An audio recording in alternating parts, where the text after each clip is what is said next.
पूरा माहौल निखरा और संवरा हुआ। ये संपूर्ण दृश्य कुछ ही देर में भव्यता के नए आकाश छूने लगेगा जब यहां समारोह प्रारंभ होगा और भव्य परेड निकाली जाएगी। हम भारत की सैन्य शक्ति, सांस्कृतिक विरासत और भव्यता की एक शानदार तस्वीर के गवाह बनेंगे। इस बार समारोह की विषय वस्तु विकसित भारत और भारत लोकतंत्र की जननी है। इस बार के समारोह में नारी शक्ति को केंद्र में रखा गया है। 75वां गणतंत्र दिवस समारोह, जिसमें माननीय राष्ट्रपति परेड की सलामी लेंगी। समारोह में हमारे मुख्य अतिथि फ्रांस के राष्ट्रपति हैं। Namaskar.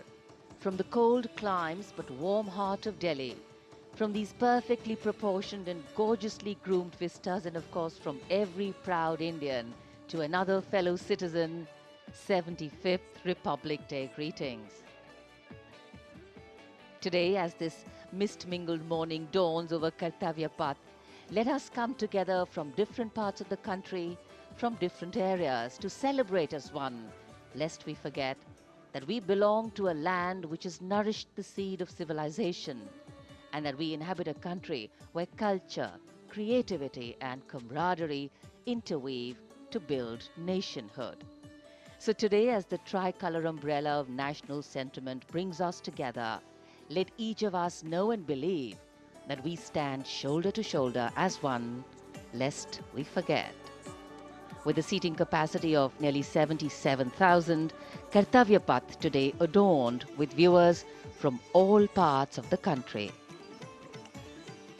गणतंत्र दिवस यानी हमारा सबसे महत्वपूर्ण राष्ट्रीय पर्व, जिसका साक्षी बनने के लिए देश के कोने कोने से और विदेशों से भी मेहमान यहाँ पर मौजूद हैं। कर्तव्य पथ के दोनों ओर स्थित दर्शक दीर्घाओं में इस वर्ष की परेड बेहद खास है, क्योंकि लगभग 13,000 विशेष अतिथियों को आज की इस परेड को देखने के लिए विशेष तौर पर आमंत्रित किया गया है, जो देश के अलग अलग राज्यों और केंद्र शासित प्रदेशों से यहाँ पहुँचे हैं अपने परंपरागत परिधानों में।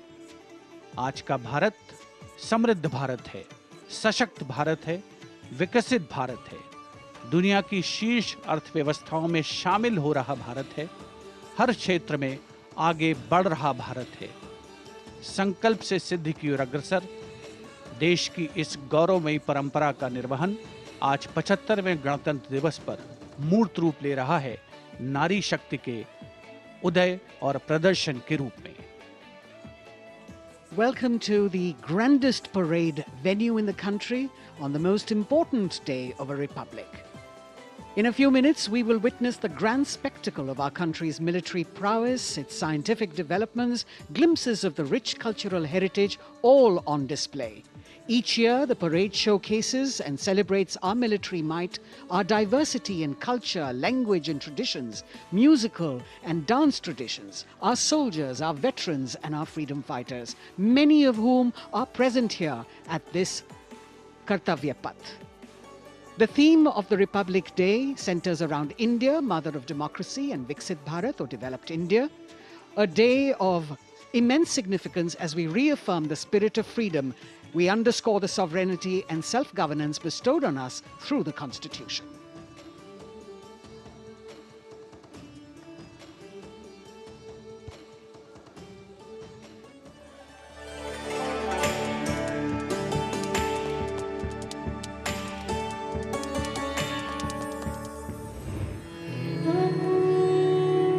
विश्व की सबसे पुरानी सभ्यताओं में से एक है भारत। यहाँ बहुरंगी विविधता और समृद्ध सांस्कृतिक विरासत है। तमाम विशेषताओं के बीच यहाँ की अनूठी खासियत है यहाँ का गणतंत्र। भारतीय गणतंत्र सदियों पुरानी वो अमूल्य परंपरा है जिस पर हर किसी को गर्व है। वेदों से लेकर पौराणिक ग्रंथों में गणतंत्र का गौरवशाली उल्लेख है। बौद्ध काल की बात करें या फिर पाणिनि के अष्टाध्यायी और कौटिल्य के अर्थशास्त्र की, गणराज्यों के वैभव की चर्चा हर जगह है। करोड़ों देशवासियों की आस्था के प्रतीक गणतांत्रिक प्रणाली को स्वतंत्रता के बाद एक नया आयाम प्रदान किया गया। 26 जनवरी 1950 को धूमधाम से मनाए गए पहले गणतंत्र दिवस के बाद से गर्व और गौरव की ये यात्रा जारी है। भारतीय गणतंत्र का मूल है हमारा संविधान। ये देश की शासन व्यवस्था का आधार और पथ प्रदर्शक होने के साथ दुनिया की सर्वाधिक आबादी की अभिलाषाओं और आकांक्षाओं का प्रतीक है। ये देश की अनूठी सांस्कृतिक विविधताओं को भी पेश करता है। We, the people of India, having solemnly resolved to constitute India into a sovereign, socialist, secular, democratic republic. स्वतंत्रता के बाद जब संविधान बना तो उसमें देशवासियों को सशक्त बनाते हुए मौलिक अधिकार दिए गए। मौलिक अधिकारों में समता या समानता का अधिकार, स्वतंत्रता का अधिकार, शोषण के विरुद्ध अधिकार, धार्मिक स्वतंत्रता का अधिकार, संस्कृति एवं शिक्षा का अधिकार, संवैधानिक उपचारों का अधिकार शामिल है। मौलिक अधिकारों के साथ संविधान ने हमारे कर्तव्य भी बताए हैं। वर्तमान समय में हर देशवासी सही तरीके से अपने अधिकारों का इस्तेमाल करने के साथ कर्तव्यों के प्रति संकल्पित रहे, इसके लिए मौजूदा सरकार ने अनुकूल माहौल प्रदान किया है। आज के भारत में सभी के लिए न्याय और सम्मान है। सरकार की कोशिशों से लोग सशक्त हो रहे हैं। बेहतर वर्तमान के दम पर सुनहरे भविष्य के सपने को साकार करने की दिशा में कदम बढ़ा रहे हैं। करोड़ों आकांक्षाओं को साकार करते हुए ये राष्ट्र दुनिया भर में मिसाल कायम करते हुए नए भारत का निर्माण कर रहा है।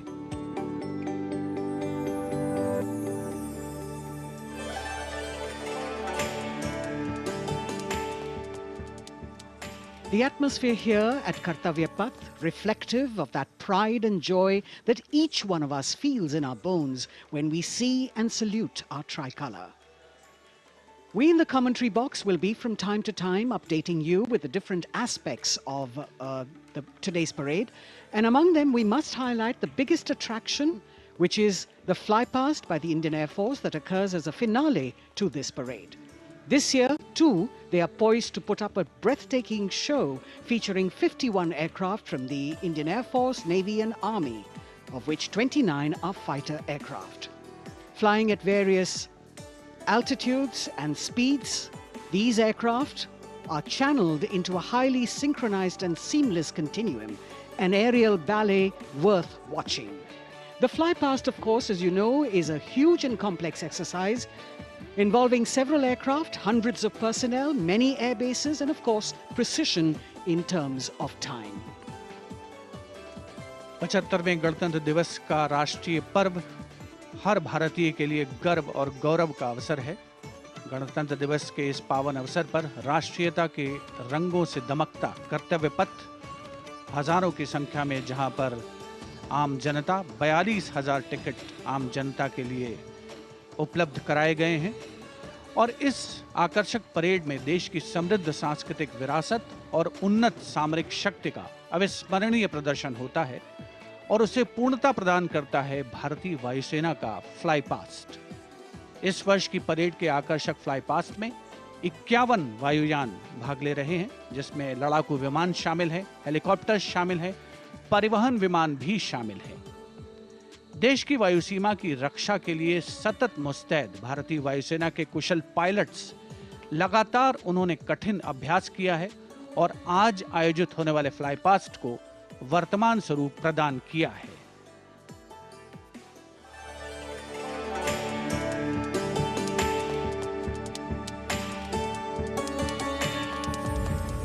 वीरता, पराक्रम और दृढ़ता का गौरवपूर्ण प्रतीक है भारतीय सेना।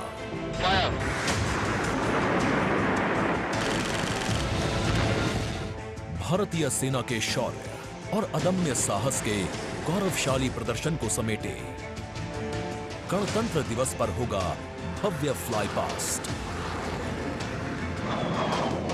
इस वर्ष फ्लाई पास्ट में वायुसेना के 29 लड़ाकू विमान, 8 मालवाहक विमान, 13 हेलीकॉप्टर और एक धरोहर विमान सहित कुल 51 एयरक्राफ्ट दिखाएंगे आकाश में साहसिक करतब।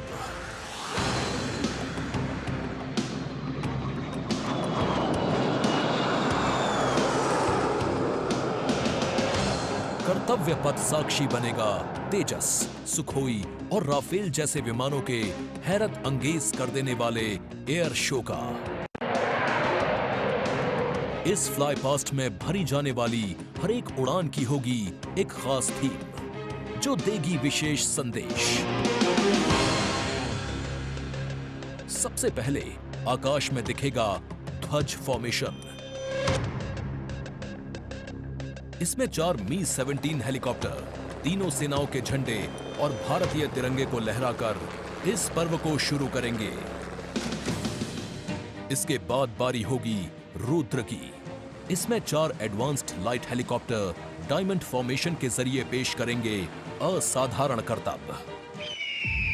बास की तरह पैनी नजर रखने वाले शूरवीरों का नायाब प्रदर्शन होगा फॉर्मेशन बास में।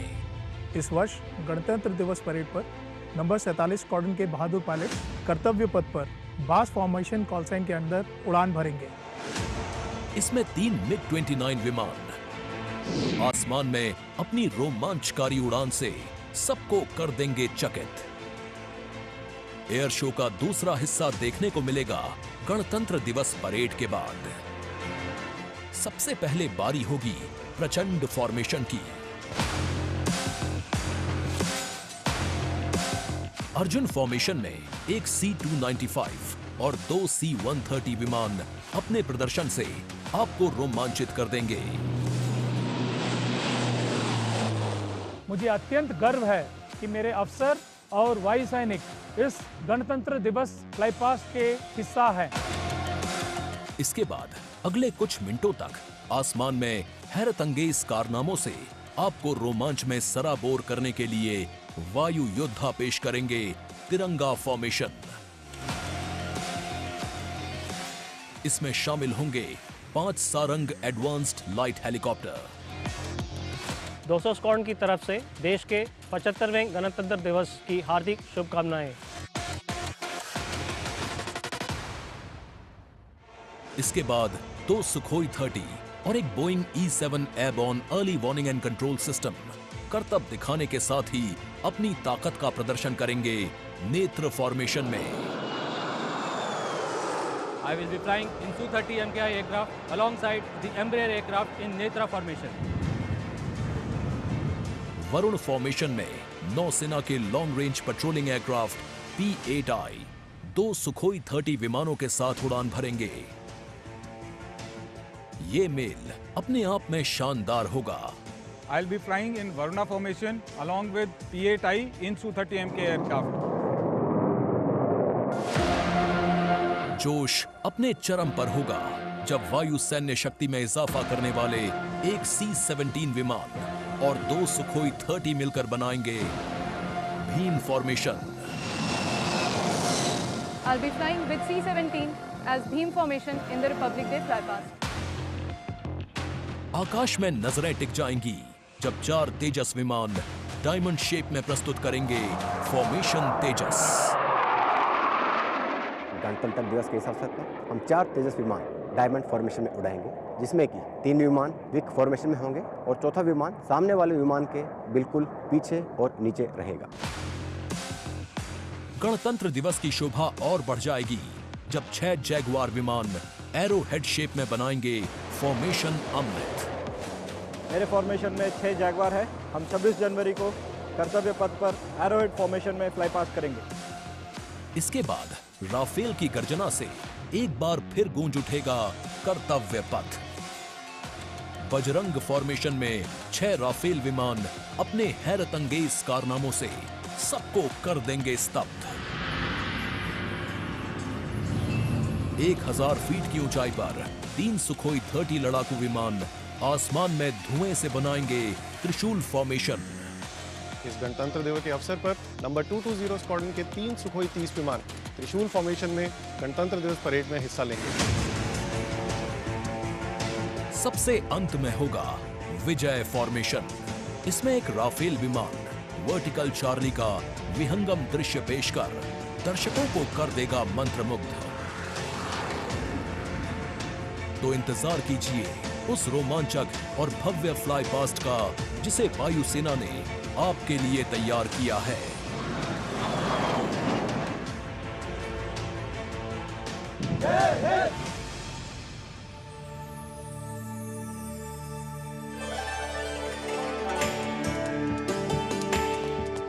भारतीय वायुसेना भारत का गौरव, और यहाँ कर्तव्य पथ पर इस बार सजावट कुछ विशेष है।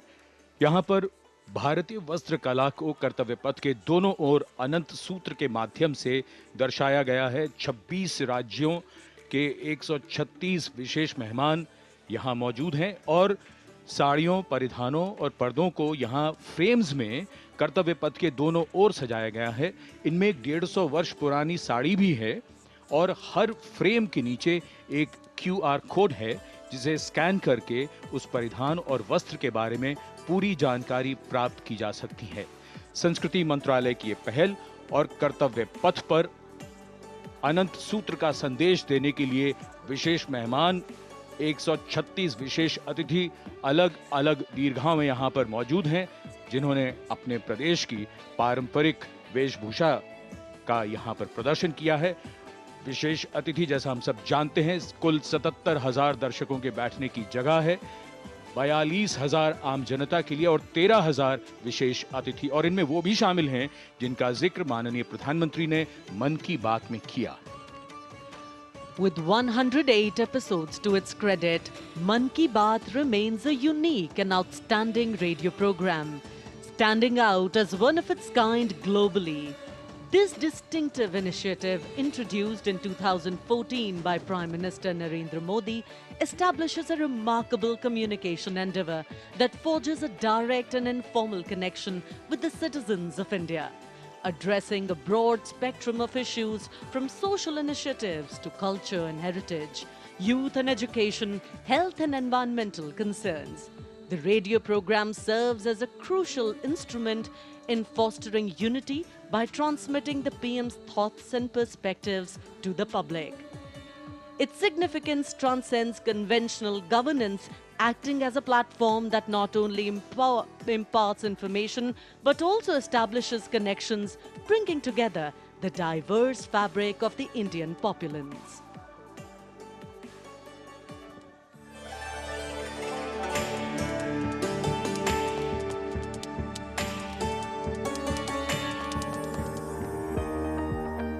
मेरे प्यारे देशवासियों, नमस्कार। मन की बात यानी आपके साथ मिलने का एक शुभ अवसर।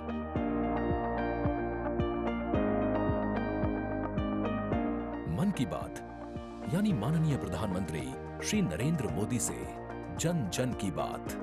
3 अक्टूबर 2014 को मन की बात कार्यक्रम की पहली कड़ी का प्रसारण हुआ। तब से लेकर आज तक ये कार्यक्रम हर महीने के आखिरी रविवार को सुबह 11 बजे प्रसारित होता रहा है। सियावर रामचंद्र की जय। मेरे प्यारे देशवासियों, मैं नासिक धाम पंचवटी से कर रहा हूं। पंचवटी वो पावन धरा है जहां प्रभु श्री राम ने काफी समय बिताया था। इसी भाव के साथ आप सभी राम भक्तों को कोटि कोटि नमन। जय सिया राम। राजनीति से अलग हटकर ये कार्यक्रम जन भावनाओं से प्रेरित होता है, यानी मन की बात में लगातार उन मुद्दों और चुनौतियों पर चर्चा की जाती है जिनका देश और देश के नागरिक हर दिन सामना करते हैं। गांव से निकला हुआ एक छोटा सा अभियान सेल्फी विद डॉटर को अंतर्राष्ट्रीय बनाने के लिए मन की बात कार्यक्रम का बेहद सराहनीय योगदान है। हमें नहीं पता था कि ऑनरेबल प्राइम मिनिस्टर हमें टेल एंड पे बॉर्डर के विलेज में भी देख रहे हैं, त्रेवा गांव में। जब उन्होंने लाइव होकर कोई 5.5 मिनट बॉर्डर विलेज त्रेवा में जम्मू में हमसे बात की, ये हमारे लिए गौरवमय बात है कि ऑनरेबल प्राइम मिनिस्टर हमें ये बात बोल रहे हैं। लगभग हर स्तर पर मन की बात कार्यक्रम ने सकारात्मकता की भावना के माध्यम से परिवर्तनकारी भूमिका निभाई है और कहीं न कहीं नकारात्मक दृष्टिकोण को सिरे से नकार दिया है। संभवतः इस कार्यक्रम की सबसे खास एवं रोचक बात ये रही है कि ये देश के 100 करोड़ से भी ज्यादा नागरिकों के बीच संचार के बेहद लोकप्रिय और सर्वसुलभ माध्यम यानी रेडियो के जरिए एक दूसरे से जुड़ने का साधन बन चुका है। वोकल फॉर लोकल का यह अभियान पूरे देश की अर्थव्यवस्था को मजबूती देता है। माननीय प्रधानमंत्री श्री नरेंद्र मोदी ने 23 अप्रैल 2023 को प्रसारित मन की बात कार्यक्रम के 100वें एपिसोड को ऐतिहासिक बताते हुए देशवासियों को बधाई दी थी और सभी को धन्यवाद भी दिया। आपने मुझे मन की बात के 100वें एपिसोड पर बधाई दी है, लेकिन मैं सच्चे दिल से कहता हूं, दरअसल बधाई के पात्र तो आप सभी मन की बात के श्रोता हैं, हमारे देशवासी हैं। इस लोकप्रिय कार्यक्रम को देश के 100 करोड़ लोग कम से कम एक बार सुन चुके हैं और 23 करोड़ लोग नियमित रूप से मन की बात सुनते हैं।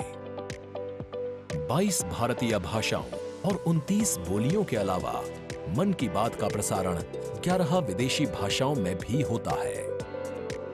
आकाशवाणी के 500 से अधिक केंद्रों के माध्यम से मन की बात कार्यक्रम देश के लगभग 90% भौगोलिक क्षेत्र और 98% जनसंख्या तक पहुंचता रहा है। राष्ट्र निर्माण में जब सबका साथ होता है, तभी सबका विकास भी हो पाता है।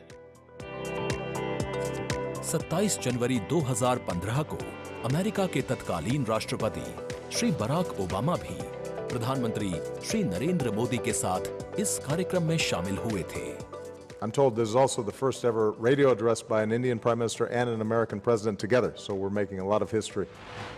मन की बात कार्यक्रम की एक और खासियत रही है कि इस कार्यक्रम में ऐसे अनसंग हीरोज को भी एक प्लेटफॉर्म दिया जाता है जो देश और दुनिया के सामने पहले कभी नहीं आए।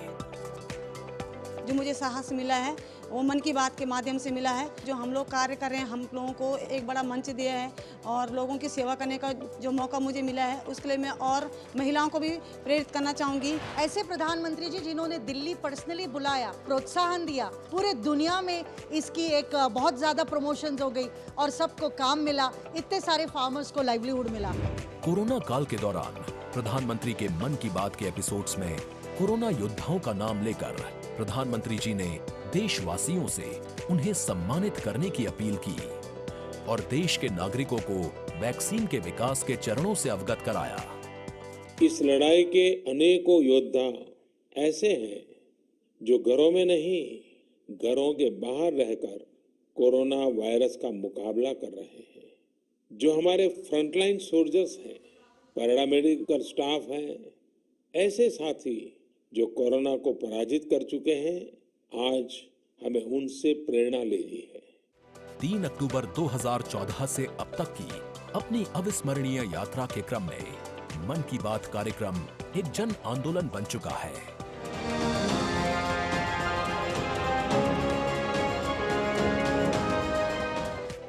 मन की बात का पावन संकल्प है विकसित, खुशहाल और प्रगतिशील Bharat.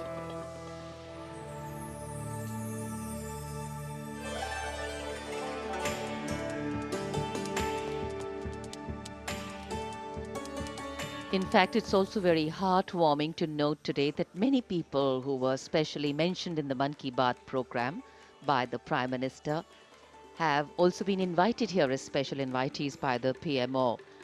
A very, very proud and a special moment. And all this in an endeavor to make the parade more participative and more inclusive. In fact, Prime Minister Modi participated in the Bastille Day celebrations as the guest of honor in July last year in France. Today, Indo-French relations are anchored on principles that have only strengthened over time. With a strong defense partnership at its core, the two nations are committed to the values of mutual cooperation with deep respect for each other's needs and requirements, and they are working together to leverage similar ambitions to empower each other. two important nations, one in Europe and the other in Asia, with a similar conception of the world, demonstrate once again today that there is a much better chance of creating a multipolar world with cooperation and collaboration, as India warmly welcomes President Emmanuel Macron as the chief guest for its 75th Republic Day celebrations. गणतंत्र दिवस समारोहों के दौरान विदेशी अतिथियों के इस राष्ट्रीय पर्व में आयोजन में भाग लेने की विशिष्ट परंपरा रही है।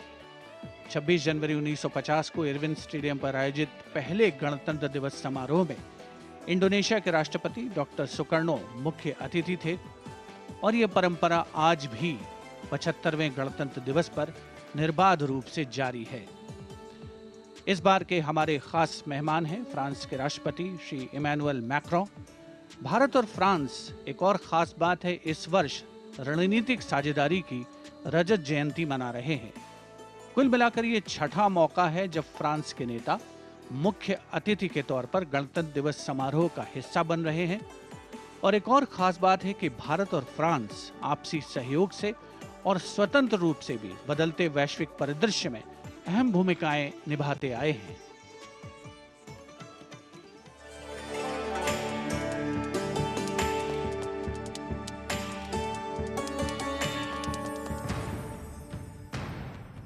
भारत और फ्रांस, विश्वास, सम्मान और प्रतिबद्धता, दोनों देशों के द्विपक्षीय संबंध समय के साथ और होते जा रहे हैं प्रगाढ़। प्राइम मिनिस्टर एलिजाबेथ बॉर्न मुझे एयरपोर्ट पर रिसीव करने आई थी। ये आत्मीयता सिर्फ दो देशों के नेताओं के बीच नहीं है, बल्कि ये भारत फ्रांस की अटूट दोस्ती का प्रतिबिंब है। जहां भी, जब भी एक देश को समर्थन की आवश्यकता हुई, वहां दूसरे देश ने उसका भरपूर सहयोग किया। इस रणनीतिक साझेदारी के पूरे हो गए हैं 25 साल। फ्रांस, भारत का दूसरा सबसे बड़ा डिफेंस सप्लायर। 1950 के दशक से ही फ्रांस सैन्य विमानन क्षेत्र में भारत के लिए एक विश्वसनीय भागीदार रहा है। भारतीय वायुसेना में पहली पीढ़ी के डसो ओरेगन लड़ाकू विमान की खरीद से लेकर हाल के पनडुब्बी और रफायल सौदे तक भारत ने फ्रांस से कई हथियार खरीदे हैं। इसके साथ फ्रांस टेक्नोलॉजी ट्रांसफर कर स्वदेशी उत्पादन क्षमताओं और संयुक्त उद्यमों के जरिए भारत के रक्षा आधुनिकीकरण के प्रयासों में सहायता कर रहा है। भारत फ्रांस मित्रता के सफर में महत्वपूर्ण वर्ष था 1998। 11 मई 1998।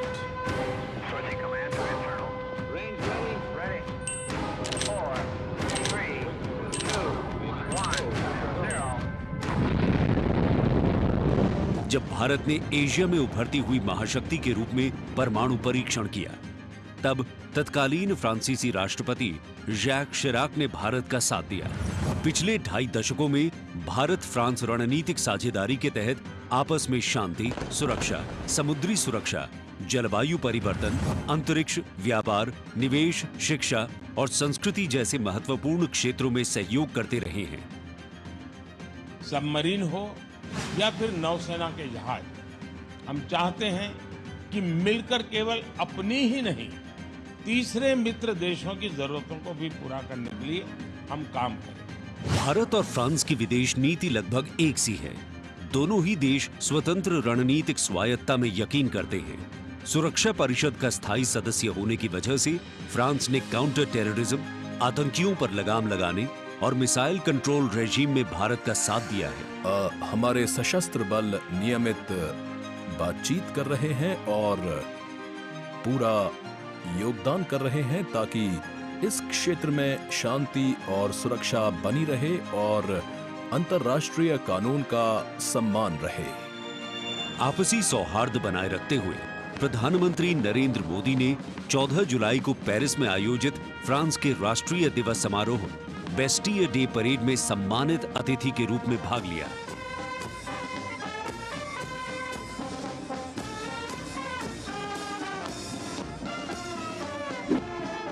वहीं इमैनुअल मैक्रों ने सितंबर में नई दिल्ली में आयोजित G20 शिखर सम्मेलन में भाग लिया। भारत कहता है वसुधैव कुटुंबकम, यानी पूरा विश्व एक परिवार है।